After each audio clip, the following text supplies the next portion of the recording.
Tonight. Ready to go? No, I'm on Arman. No, he's not going to fight me. He's good. He's a champion. Don't worry. What's wrong? Whoa. Come on, relax, boys. Relax. Dude, that's just childish. My reaction video to UFC Qatar is about to start right now, my friends, but I had to show you guys that video real quick. I filmed my reaction video and then seen this video. But breaking news, Garry looked like he was being friendly with Khamzat, and then all of a sudden, Khamzat turns heel, pushes in, Arman Tsarukyan's getting into it. Wow, my friends. Now, let's go over to the reaction. What's going on, my people? UFC Qatar, Dan the Hangman Hooker versus Arman Tsarukyan. Garry versus Belal the Dream Muhammad just took place. And my goodness, this card finished with 9 finishes out of 14 fights. The main card had 6 fights, 5 of them were finishes. And I feel like we ended this card with even more questions now. If I do not recall, if you didn't watch the fight, by the way, Arman Tsarukyan asked Ilia to come inside the cage in his post-interview, and Ilia was nowhere to be found.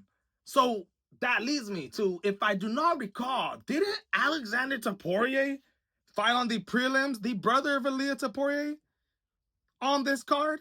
I'm pretty sure maybe they decided to leave right after his fight and not stay for the main event. But I definitely thought that Ilia Topuria was going to be in the stadium to set up this fight with Arman, step into the cage, face off with him, even if he really doesn't want to fight him and wants to fight Paddy. Because it's still something that I see Ilia doing. He's a clout chaser. This is something that he'll love to post on his Twitter and face off, go viral for, okay? Unless he don't want to fight against Arman. I mean, that was the perfect opportunity. Arman just dominated Dan Hooker.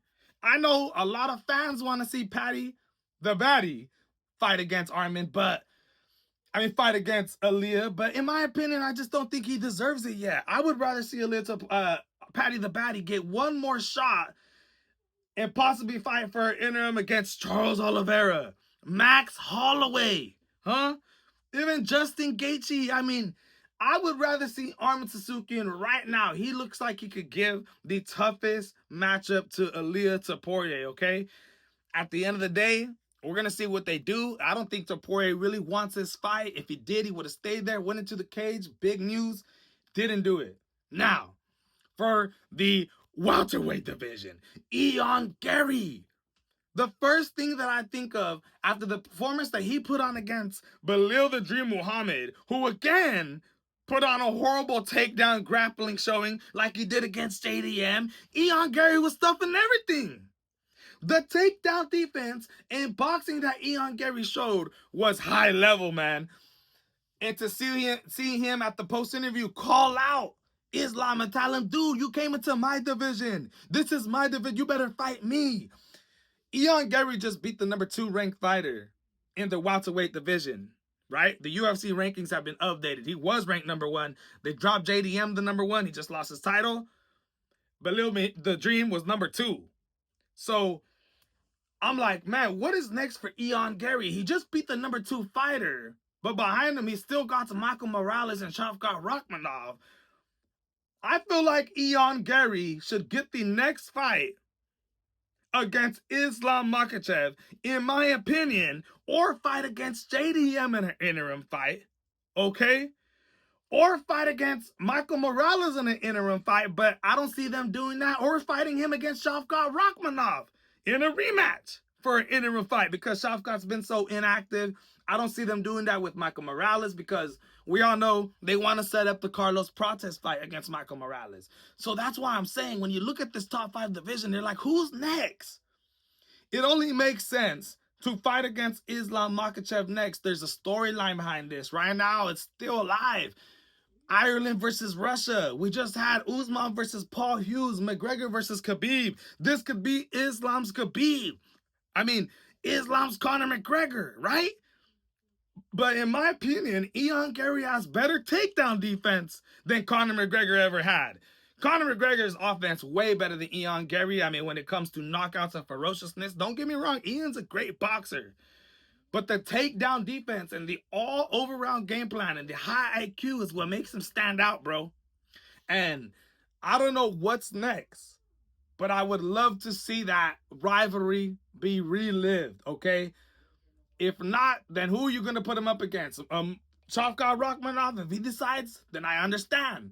But, wow, man. I mean, that's how crazy this is, bro. So many moves that you can make in these divisions, dude.